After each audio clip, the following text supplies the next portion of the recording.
I've got no roots, but my home was never on the ground. I've got no roots, but my home was never on the ground. I've got no roots. I've got no roots.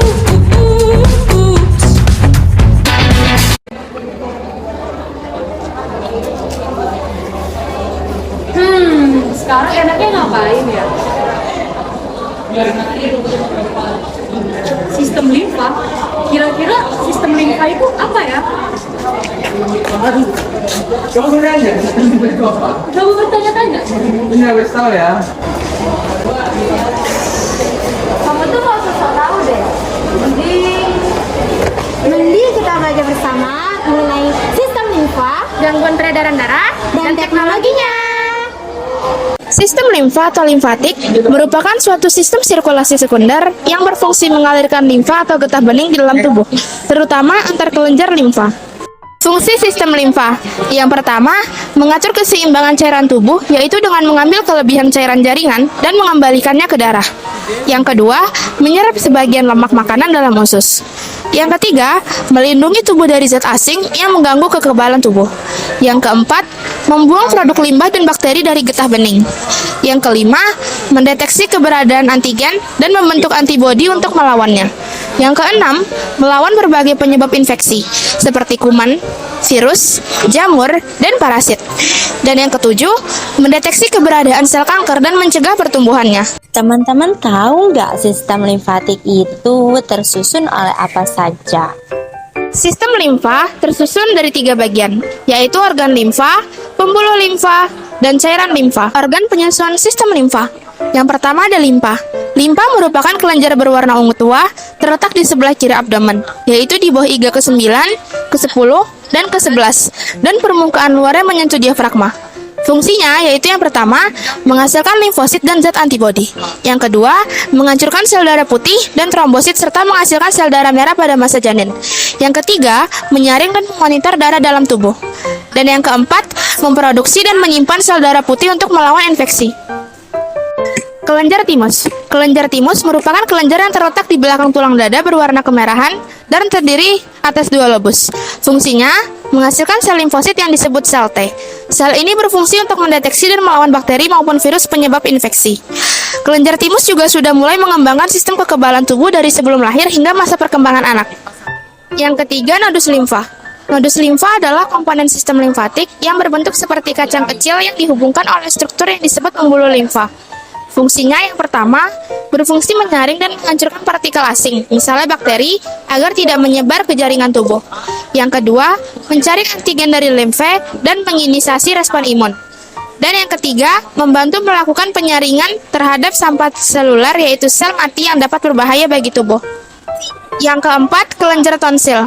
Kelenjar tonsil merupakan organ kecil yang terletak di belakang tenggorokan. Fungsinya, pencegah masuknya bakteri, virus, serta benda asing ke dalam tenggorokan, dan penghasil sel darah putih dan antibodi yang merupakan senjata tubuh kita untuk memerangi infeksi.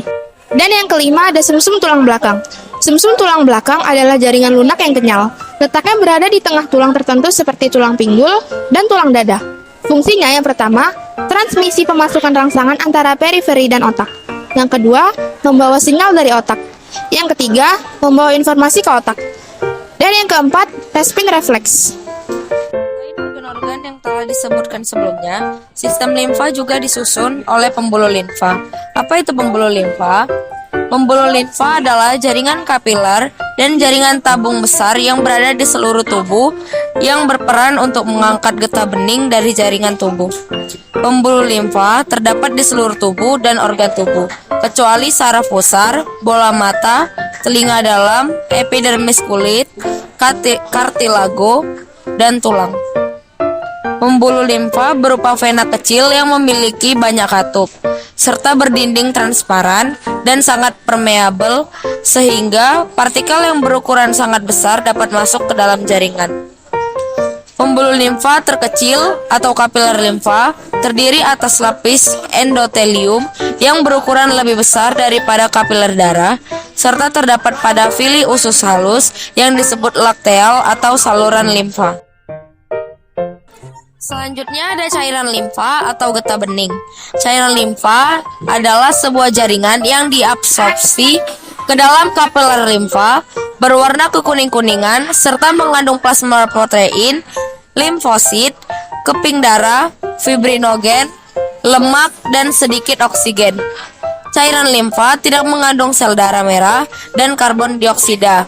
Dalam cairan limfa terdapat cairan interstitial, merupakan cairan ekstraseluler yang berada di antara jaringan tubuh.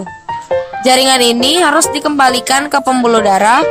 Mekanismenya diawali dengan peristiwa difusi cairan interstitial dari ruang antar jaringan tubuh ke kelenjar limfatik.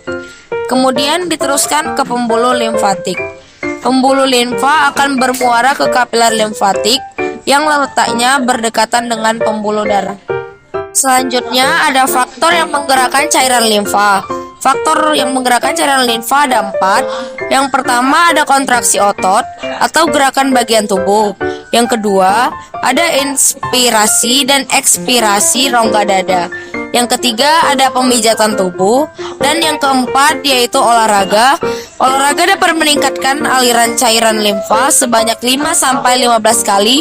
Sebaliknya pada beristirahat, aliran cairan limfa menjadi sangat lambat. Selanjutnya kita akan masuk ke materi batang saluran limfa. Batang saluran limfa terdapat 2 macam, yaitu yang pertama ada ductus lymphaticus sinistra kiri atau ductus thoracicus yang bertugas mengumpulkan cairan dari seluruh tubuh kecuali kuadran kanan atas, serta menerima cairan limfa dari pembuluh limfa yang berasal dari kepala kiri, leher kiri, dada sebelah kiri, anggota gerak bawah, dan alat-alat dalam rongga perut. Yang kedua ada ductus lymphaticus dextra atau kanan, yang merupakan pembuluh limfa yang pendek dan bertugas menerima cairan limfa dari pembuluh limfa yang berasal dari kepala kanan, leher kanan, dada kanan, lengan sebelah kanan, dan trunkus bronchomediastinal kanan, atau saluran penampung limfa dari rongga di antara paru-paru. Gimana? Keren kan penjelasannya tadi?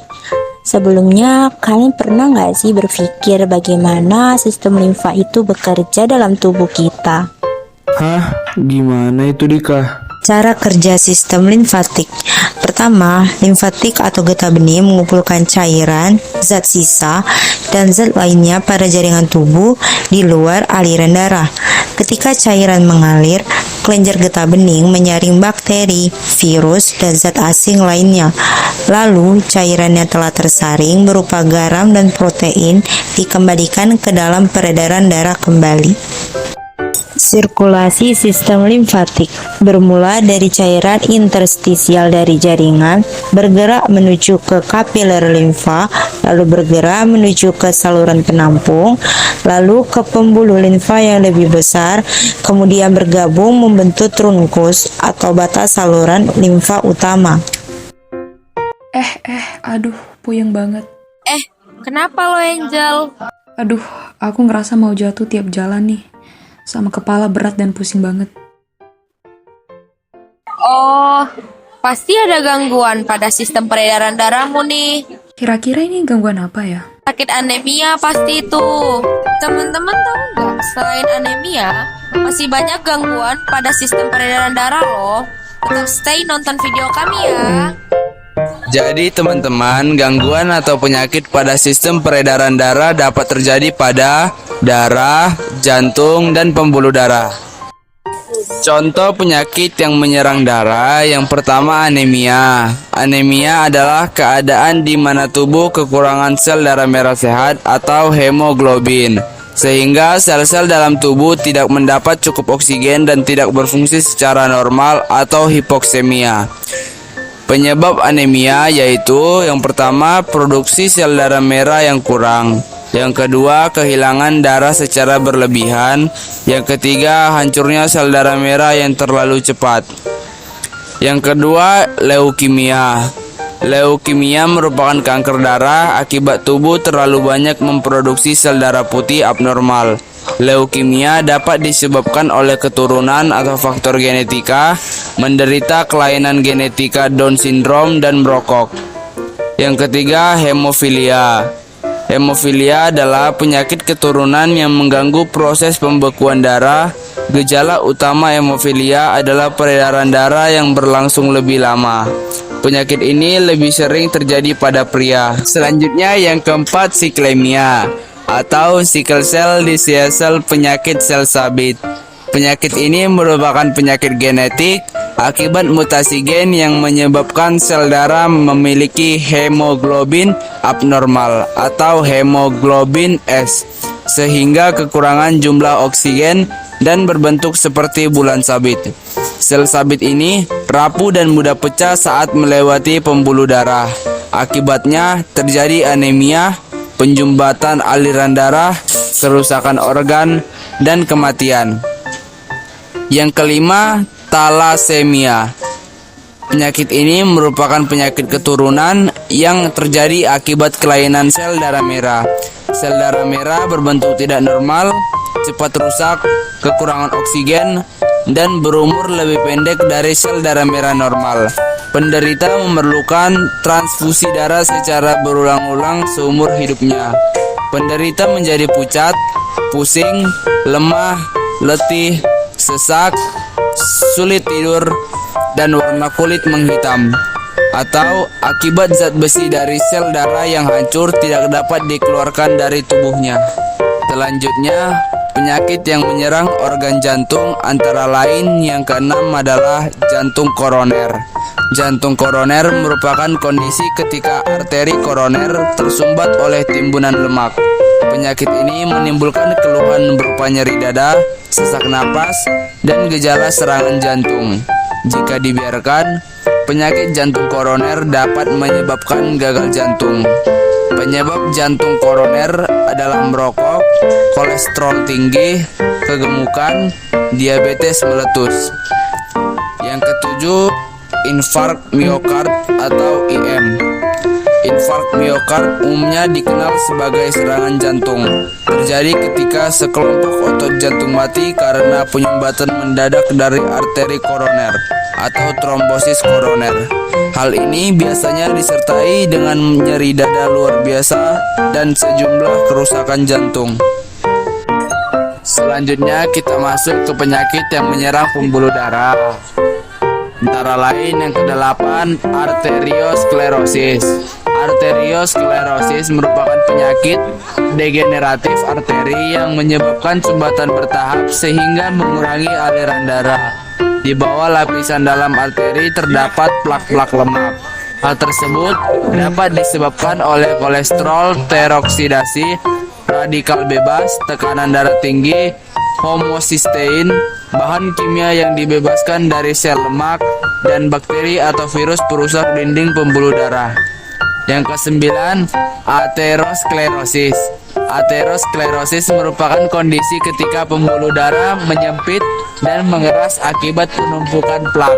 Penyakit ini disebabkan karena adanya sumbatan endapan kapur pada pembuluh darah arteri, sehingga pembuluh darah arteri mengeras dan mengurangi aliran darah. Penyakit yang terdapat pada pembuluh darah yang selanjutnya adalah trombus.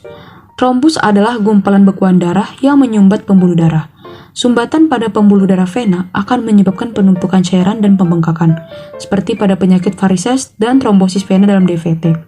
Trombus dapat disebabkan oleh beberapa hal. Yang pertama adalah obesitas, merokok, dan pernah mengalami penggumpalan darah. Lalu yang selanjutnya adalah embolus atau bisa kita sebut emboli. Embolus atau emboli adalah gumpalan bekuan darah pada pembuluh darah yang terlepas dan bergerak mengikuti aliran darah dan terjepit pada pembuluh kapiler. Lalu yang ke-12 adalah varises. Varises adalah pelebaran pembuluh darah vena yang biasanya terjadi pada tubuh bagian bawah, seperti betis. Varises ini disebabkan karena menurunnya elastisitas pembuluh vena. Contohnya karena terlalu lama berdiri atau memakai sepatu berhak tinggi yang memaksa vena untuk bekerja lebih berat. Lalu penyakit yang selanjutnya adalah hipertensi. Hipertensi adalah penyakit dengan tekanan darah arteri meningkat hingga di atas normal. Contohnya 120/80 mm air raksa. Hipertensi ini dapat mengakibatkan pecahnya pembuluh darah dan stroke. Stroke adalah tersumbatnya arteri otak.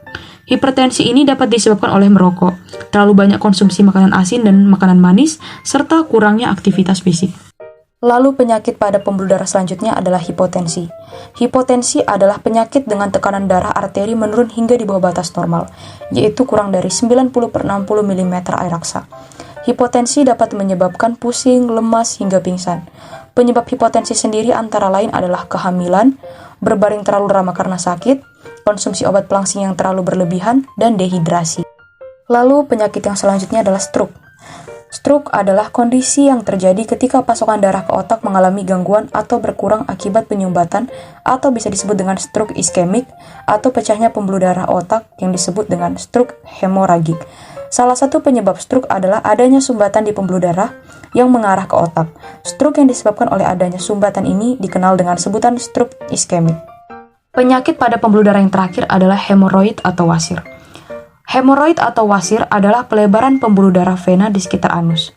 Penyebab wasir sebenarnya sederhana, yaitu saat susah buang air besar tetap dipaksakan untuk mengeluarkan kotoran. Sedangkan, penyebab susah buang air besar ini adalah kurang minum air, kurang makanan berserat, kurang berolahraga, banyak duduk, dan mengangkat benda yang bersifat berat. Untuk mengobati wasir pada dasarnya sama saja dengan mengobati susah buang air besar itu sendiri. Gimana? Sekarang teman-teman jadi tahu kan apa saja gangguan atau penyakit yang menyerang sistem peredaran darah manusia? Iya nih, ternyata serem juga ya penyakitnya. Sekarang ikut aku yuk, kita belajar bersama mengenai teknologi apa saja yang digunakan dalam pengobatan sistem peredaran darah. Ayo, pasti seru nih. Teknologi dalam pengobatan sistem peredaran darah. Yang pertama ada ekokardiograf atau ekokardiografi atau ECG. Adalah suatu teknik untuk mengetahui struktur internal, mendiagnosis adanya gumpalan darah, arah aliran darah, tumor, anatomi dan gerakan katup, serta gerakan jantung maupun pembuluh darah yang besar tanpa memasukkan alat ke tubuh pasien, tetapi dengan menggunakan gelombang ultrasonik untuk membentuk gambar bayangan. Selanjutnya yang kedua ada operasi bypass atau coronary artery bypass graft atau yang disingkat CABG atau bedah pintas koroner.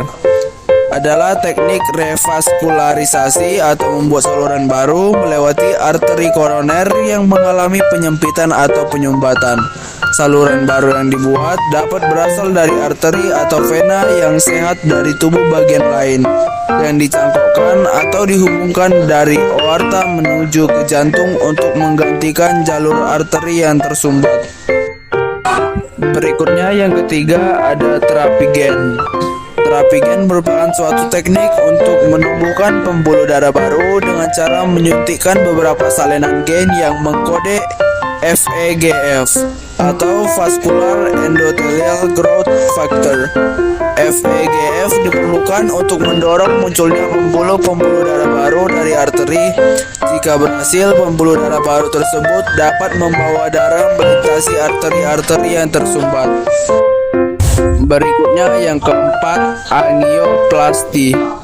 Angioplasti merupakan teknik untuk membuka sumbatan berupa plak atau timbunan lemak pada pembuluh darah yang tidak parah dengan menggunakan kateter yang dilengkapi balon yang dapat memaksa pembuluh darah terbuka dan plak akan terdorong keluar sehingga darah bisa mengalir kembali. Setelah selesai, balon dikempiskan dan ditarik keluar. Kemudian yang kelima ada transplantasi jantung. Transplantasi jantung merupakan operasi untuk mengambil jantung pasien yang sakit dan menggantinya dengan jantung yang sehat. Jantung pengganti itu berasal dari donor yang telah meninggal, biasanya akibat kecelakaan, cedera kepala, stroke, ataupun pendarahan otak. Donor haruslah orang yang mengalami cedera otak yang tak bisa dipulihkan serta telah dipastikan meninggal secara medis. Kemudian yang keenam yaitu pacemaker. Pacemaker merupakan alat pemacu detak jantung berupa sebuah perangkat bertenaga baterai untuk menstabilkan detak jantung dengan cara memberikan impuls listrik berkekuatan ringan. Alat ini ditanamkan secara permanen di dada melalui operasi untuk menciptakan sayatan kecil di dinding dada tepat di bawah tulang selangka. Selanjutnya yang terakhir yaitu pemindaian dengan bahan radioaktif.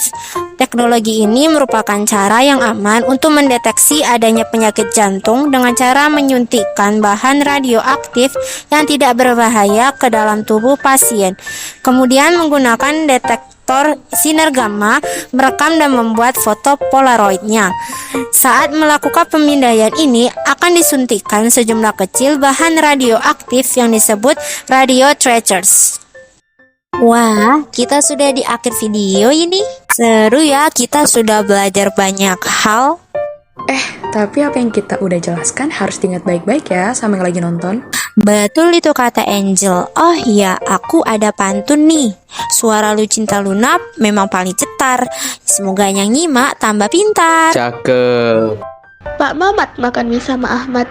Semoga presentasi kami bermanfaat. Cakep. Terima kasih semuanya. Sampai jumpa.